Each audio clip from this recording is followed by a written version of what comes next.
Lur, selamat datang di Ngalor Horor. Ya apa kabar lur, sehat-sehat kabeh yo. Balik maneh ambek aku Icang Keong seperti biasa. Sesuai salah satu saran dari kalian, kali ini kita akan mengelor film bergenre horor drama, yaitu Wish You Upon tahun 2017. Premisnya cukup menarik lur, dan ini sangat relate dengan kehidupan para remaja di seluruh dunia. Wish You Upon bercerita tentang seorang remaja wanita yang mendapatkan sebuah kotak antik bertuliskan 7 permohonan. Awalnya dia iseng-iseng bikin permohonan, lah kok beneran kejadian ya kan. Tapi ada resiko mengerikan di setiap permohonannya. Sudah cukup basa-basinya, langsung kita gas pantun seperti biasa. Bule Maimunah doyan berondong, monggo sekecaaken dong. Jangan lupa subscribe dong. How much do we get? All of it, buddy. No way. Yes. Way.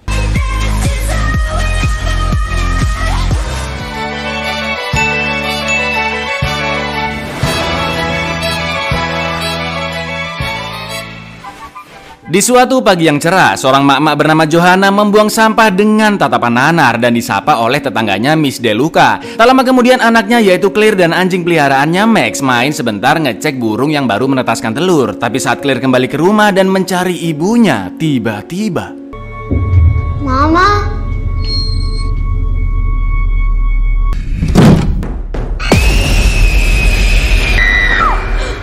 Ternyata Claire sudah remaja dan dia bermimpi buruk tentang kematian mengerikan ibunya semasa kecil. Pagi itu bapaknya Jonathan pergi kerja dengan temannya Carl. Setelah itu Claire pun berangkat sekolah dengan sepeda ontelnya. Di jalan, Claire hampir ditabrak mobil ketiga remaja congkak tukang bully sampai dia jatuh dan berdarah. Meskipun terluka, tapi Claire masih strong dan ceria. Dia tetap membantu mengambilkan koran milik omnya yang sangat sultan bernama August. See you around. Sesampainya di sekolah, terlihat ayahnya dan Carl yang lagi ngambilin sampah di depan sekolah karena ternyata mereka berprofesi sebagai tukang sampah. Claire yang malu dilihat oleh teman-temannya meminta ayahnya segera pergi dari sana. Ya udah ya ini pergi, kata Jonathan. Ternyata Claire cukup jago melukis dan memasang hasil lukisan bannernya di sekolah sambil ditemani kedua sahabat baiknya yaitu Jun dan Meredith, si tukang main game Monster Mutant Slayer, mirip Pokemon Go gitulah lur. Dan seperti biasa, para tokoh antagonis atau tukang bully di mobil tadi sengaja cari gara-gara melempar gelasnya ke banner Claire. Biasanya karakter kayak begini ya apes duluan lah. Seperti remaja pada umumnya, Claire diam-diam menaruh hati kepada pria idola sesekolahan yaitu Paul. Halo. Di lain tempat, Jonathan mengambil sampah di rumah tua tak berpenghuni dan menemukan sebuah kotak antik lalu membawa benda itu pulang. Karena pada dasarnya Claire bukanlah anak yang mudah dibully begitu saja, dia membalas perbuatan geng pembuli yaitu Lola, Tyler, dan Darcy sebagai pentolannya. Claire memaki Darcy dengan kata-kata super pedas sampai akhirnya mereka saling tampar dan bertengkar.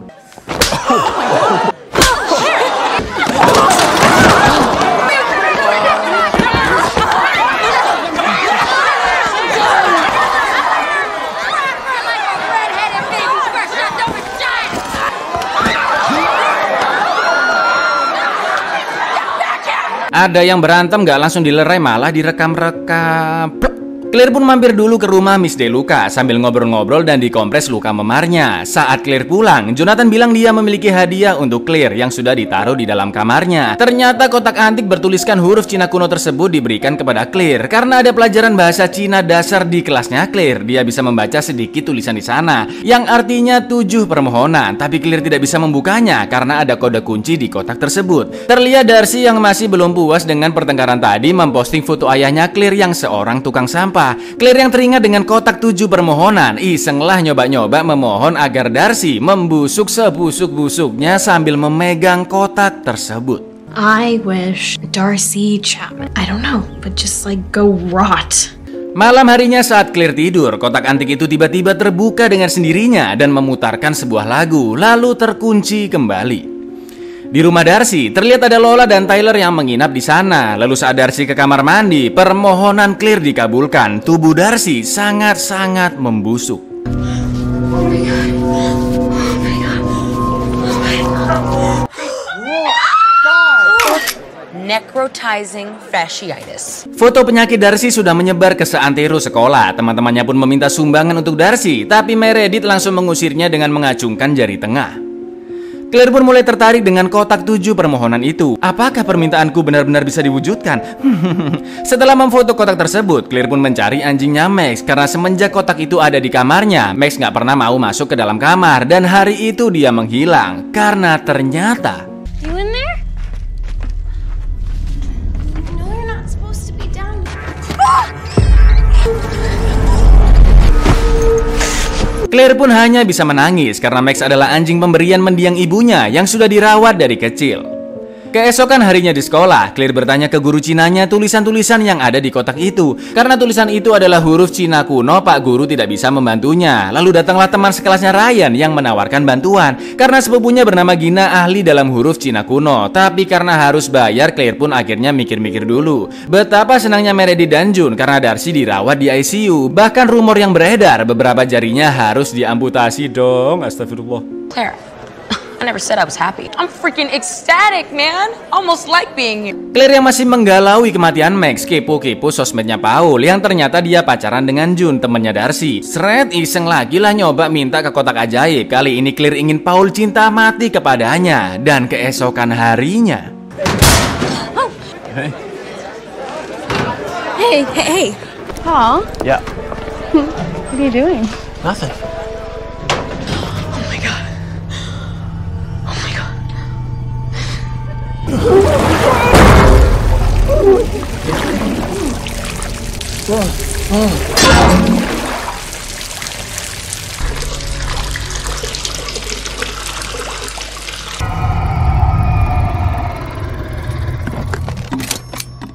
Sesampainya Claire di rumah, dia melihat berita yang menyiarkan jika omnya August, sultan pemilik perkebunan rumah kaca, meninggal dengan tragis di rumahnya sendiri. Melihat berita itu, bukannya ikut berduka, Claire yang benci dengan hidup miskinnya dan sisi kemanusiaannya semakin hilang, memohon agar semua harta omnya August jatuh ke tangannya. Omnya sendiri loh, astaga, sungguh sebuah pemikiran yang tidak sehat. Dan permohonan ketiga pun langsung dikabulkan. How much do we get? All of it, buddy. No way.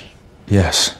Way. Jonathan dan Claire auto menjadi sultan dan akhirnya pindah ke rumah August, lalu pamitan dengan tetangganya Deluca. Bener-bener semua hartanya diwariskan ke Claire loh, rumah mewah, mobil mewah, fasilitas mewah, wah semuanya mewah lah pokoknya. Tidak lupa Claire mengundang kedua sahabatnya datang berpesta di rumah barunya dan mentraktir apapun yang mereka mau.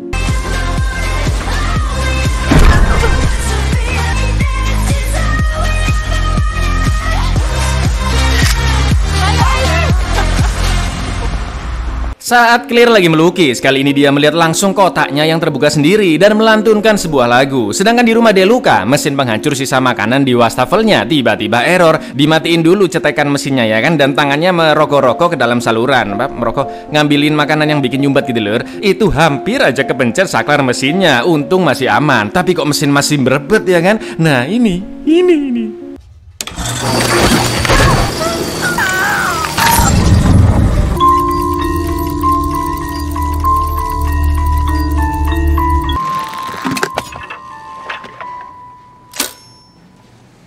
Keesokan harinya, Jonathan memberikan lukisan milik istrinya ke Claire. Claire pun bertanya-tanya kenapa dulu ibunya sampai bunuh diri. Tapi Jonathan juga nggak tahu dan terus mempertanyakan hal yang sama sampai saat ini. Yang Jonathan tahu hanyalah istrinya memiliki rahasia kelam semasa kecilnya. Lalu Jonathan pun memainkan saksofonnya untuk mengenang mendiang istrinya.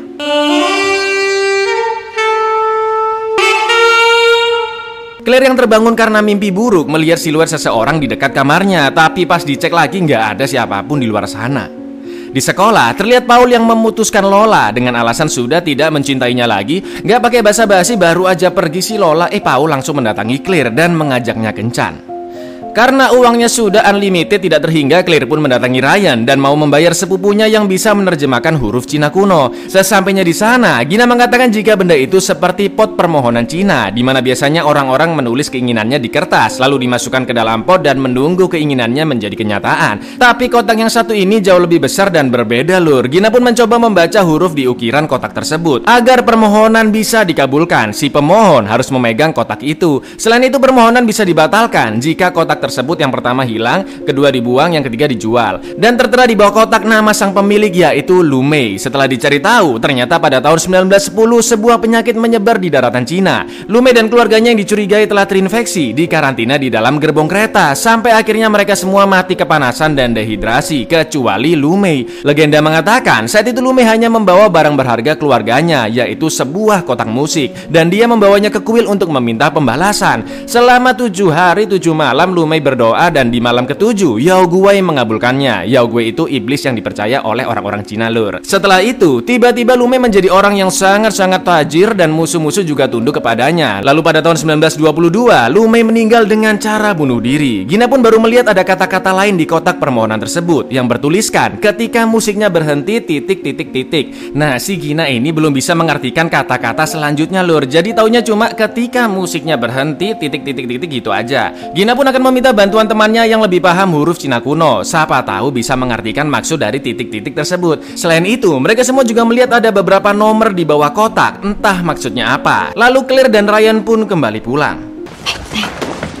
She's cute. Ask her out. I'm trying. Meskipun sudah kaya raya, tapi Claire masih melihat ayahnya mencari sampah dan hal itu membuat Claire sangat jengkel dengannya. Jelas Claire langsung memohon agar ayahnya berhenti melakukan sesuatu hal yang memalukan. Kotak pun kembali terbuka dan memainkan lagunya. Jonathan yang awalnya berprofesi sebagai tukang sampah mendadak memiliki sebuah band jazz dong, luar biasa. Dan dia juga semakin handal bermain saksofon. Your dad is like serious hot sauce.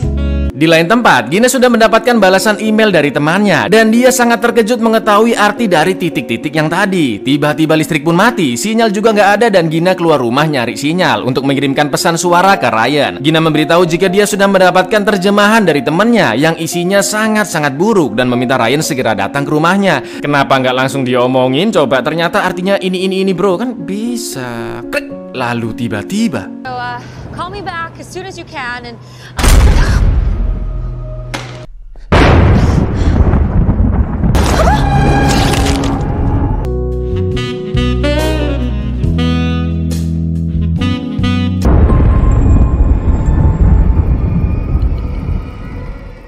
keesokan harinya, Ryan yang sudah mendengarkan pesan suara Gina kembali datang ke sana. Sampai akhirnya Ryan menemukan HP Gina yang terjatuh dan langsung masuk ke dalam rumahnya. Gina? No! Ryan pun menemui Claire dan bertanya apakah Claire sudah pernah membuat permohonan ke kotak tersebut. Karena Claire nggak mau jawab, Ryan pun mengatakan jika dia sudah membaca email temannya Gina dan mengetahui terjemahan kalimat yang hilang tersebut, yaitu dibayar dengan darah. Jadi kalimat lengkapnya lur, saat musiknya berhenti harus dibayar dengan darah. Meskipun sudah diberitahu jika Gina telah tewas, Claire masih nggak mau ngaku jika dia sudah sering membuat permohonan. Ryan pun semakin curiga karena Claire juga bisa mendapatkan rumah mewah secara mendadak. A phrase Gina couldn't quite translate. It says, when the music ends, the blood price is paid. How'd you get to live in that mansion again? We're gonna be late for class, Ryan. Are you coming? Have you? Claire! Sekarang Claire lebih memilih duduk bersama Paul daripada sama sahabat-sahabatnya. Lola, Tyler, dan kawan-kawan yang merasa risih dan jijik langsung pergi dari sana. Setelah itu, agar tidak dibenci oleh sahabatnya dan seluruh siswa di sekolah, Claire pun meminta agar dia menjadi gadis paling populer di sekolah. Claire masih membuat permohonan karena dia nggak percaya perkataan Ryan sebelumnya. Dan tak lama kemudian, Paul pun menjemput Claire untuk pergi berpesta. Wah, disambut layaknya seleb talk meskipun tidak pernah joget pargoy sekalipun. Bahkan Lola dan Tyler sangat terkagum-kagum dengan Claire. Sampai akhirnya Paul pun resmi pacaran dengannya.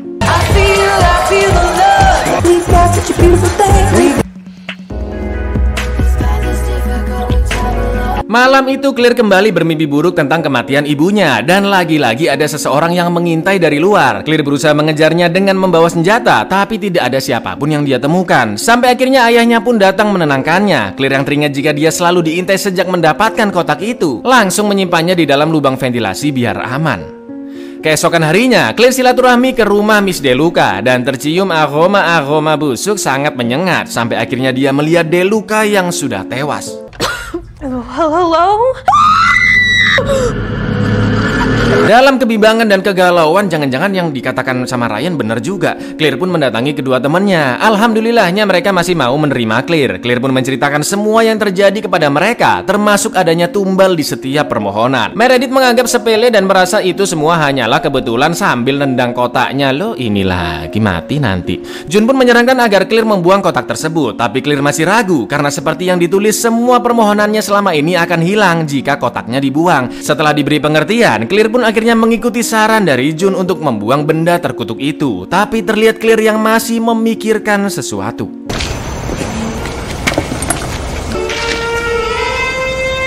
Saat di pesta, Jun bertanya apakah kotaknya sudah dibuang. Sudah, kata Claire. Setelah itu Paul pun datang dan mereka bercumbu di dalam mobil. Sampai akhirnya Claire menyadari jika Paul lah yang selama ini mengintainya. Itu karena rasa cintanya yang sangat besar menjadi sebuah obsesi. Bahkan dia hobi memfoto Claire yang sedang tidur. Wah, kok makin freak dan obsesi nggak jelas gini ya kan. Claire pun langsung memutus hubungan mereka. Paul, I'm breaking up with you. I gotta get out. Claire, wait. This isn't over. Tiba-tiba kotak kembali terbuka dan memainkan lagu. Itu artinya sebentar lagi akan ada korban selanjutnya. Lagi asik-asiknya pesta, Meredith pamit pergi sebentar. Gara-gara ya itu ada monster datang di mainan HP-nya itu lulur. Dan dia harus ke lantai 26 untuk menangkapnya. Claire pun akhirnya mengaku ke Jun jika dia masih belum membuang kotaknya. Di lain tempat, Jonathan OTW keluar kota karena ada dinas kerjaan. Tapi tiba-tiba ban mobilnya pecah. Pas banget mau diganti, ada jamet-jamet balapan liar itu hampir aja ketabrak si Jonathan. Karena sekrupnya masuk ke bawah mobil, Jonathan pun berusaha mengambilnya. Di satu sisi, Meredith yang berhasil mendapatkan monster terakhir turun lagi ke bawah. Tapi tiba-tiba liftnya macet. Meredith pun meminta bantuan Claire mencarikan petugas untuk memperbaiki lift tersebut. Ternyata Jonathan bukanlah korban selanjutnya, melainkan Meredith.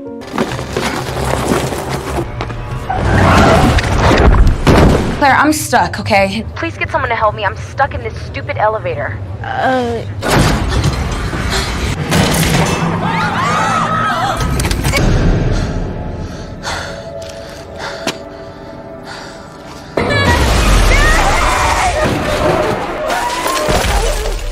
Jun pun menyalahkan Claire atas kematian Meredith dan pergi dari sana. Lalu Ryan menenangkan Claire dan membawa ke rumahnya. Setelah Claire sudah cukup tenang, Ryan mengatakan jika dia sudah menemukan arti dari angka-angka di bawah kotak. Yang ternyata itu adalah ID militer Angkatan Udara bernama Arthur Sands yang ditugaskan ke Cina di akhir Perang Dunia Kedua. Di sanalah dia mendapatkan kotak tersebut. Setelah itu Arthur menjadi sangat sukses, tapi di satu sisi banyak orang-orang terdekatnya yang meninggal. Jiwa Arthur pun semakin terganggu dan akhirnya dia bunuh diri. Sedangkan istrinya masuk ke dalam rumah sakit jiwa. Lalu dalam 5 tahun terakhir, seorang pria lain bernama Lawrence mendapatkan kotak itu. Seperti biasa dia menjadi kaya raya dan memiliki keluarga yang sempurna. Tapi semua orang di sekelilingnya mulai mati satu persatu, bahkan istri dan anak-anaknya. Lawrence yang menjadi gila akhirnya membakar rumahnya sendiri dan dia bersembunyi di suatu ruangan karena sudah melakukan permohonan sebanyak 7 kali. Ryan mengatakan jika ada kata-kata lain di kotak itu yang baru saja dia ketahui, yaitu sebuah peringatan yang bertuliskan setelah 7 permohonan maka Yogwei akan mengambil jiwa orang tersebut. After 7 wishes, the Yagwai claims that's its final price. Claire pun akhirnya jujur jika dia sudah membuat 5 permohonan. Lalu Claire meminta bantuan Ryan untuk menghancurkan kotak tersebut. Tapi karena dibakar nggak bisa, dihancurin juga nggak bisa, diapa-apain nggak bisa, Claire pun memutuskan membawa pulang kotak itu sementara waktu dan menyembunyikannya di lubang ventilasi. Claire yang terbangun dari mimpi buruknya kali ini melihat Paul yang bukan di depan rumahnya lagi lur, tapi udah di dalam kamarnya. Saking tergila-gilanya Paul dengan Claire dan tidak mau Claire pergi begitu saja. Dengan tololnya Paul menyayat tangannya sendiri demi mendapatkan perhatian Claire. Tolol. I love you, Claire. Tolong. Keesokan paginya, kotak permohonan tiba-tiba sudah menghilang entah kemana. Kalau kotaknya hilang kenapa lur? Bener banget, semua permohonannya selama ini juga hilang begitu saja. Tak lama kemudian hak waris Claire pun dicabut karena August lupa bayar pajak selama 10 tahun. Mereka pun akhirnya kembali ke rumah lamanya yang sudah terbengkalai. Claire kembali naik sepeda ontel ke sekolahnya dan Jonathan juga menjadi tukang sampah lagi. Begitu pula dengan kepopularitasan Claire yang menghilang, bahkan Darcy sudah sembuh dan membulinya lagi.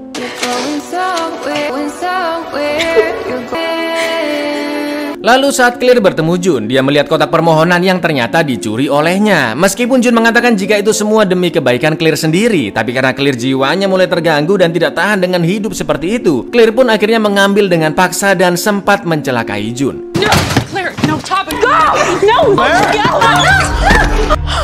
Jelas Ryan yang melihat keegoisan Claire sangat-sangat benci kepadanya. Meskipun Ryan berusaha menghentikan Claire, tapi Claire yang sudah hilang akal mengancamnya dan tetap membawa kotak tersebut. I have 2 wishes left, and if you do not, I will use one on you, and I swear I'll use it on you. You can't control it. It's controlling you. Go away! Okay? Please go. I just won't wish anymore. Okay, it'll be fine. I just won't wish. I'm just gonna hang on to it for a while. I just don't make any more wishes. Everything will be fine. Everything will be fine. Di permohonan yang ke-6, Claire ingin ibunya tidak pernah melakukan bunuh diri. Dan tiba-tiba dengan sangat ajaibnya, Johanna pun datang mengetok pintu kamarnya. Claire? I missed you so much. You missed me so much? Karena hari itu Claire ulang tahun, Jonathan dan Johanna merayakannya bersama-sama. Lalu saat Claire masuk ke ruang lukisan ibunya, dia melihat sesuatu yang sangat mengejutkan. Ternyata alasan Johanna bunuh diri karena sebelumnya dialah pemilik kotak ajaib tersebut. Jadi yang dibuang di awal film itu lur adalah kotak permohonan. Karena seperti korban-korban sebelumnya, Johanna sudah tidak kuat dengan tekanan di hidupnya dan memutuskan untuk bunuh diri. Claire pun menyalahkan ibunya jika dialah penyebab semua ini terjadi. Lalu tiba-tiba terdengar lagu dari kotak permohonan dan dia melihat ayahnya Dankar sedang memotong pohon. Claire yang panik berlari mengejar ayahnya, tapi dia sudah terlambat.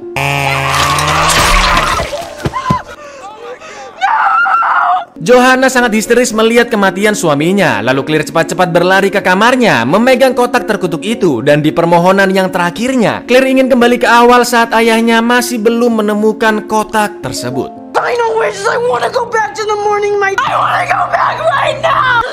Betapa bahagianya Claire melihat ayahnya yang masih hidup dan akan pergi bekerja dengan Carl. Begitu pula dengan Miss DeLuca dan temannya Meredith. Claire pun ikut ayahnya bekerja sebelum ke sekolah. Dia langsung mengambil kotak jahanam tersebut dan menyimpannya di dalam tas.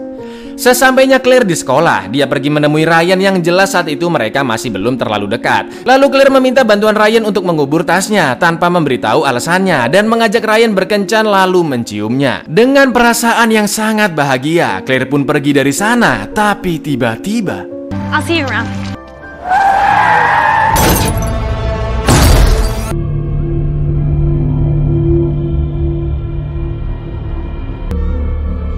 I didn't see her. I just didn't see her.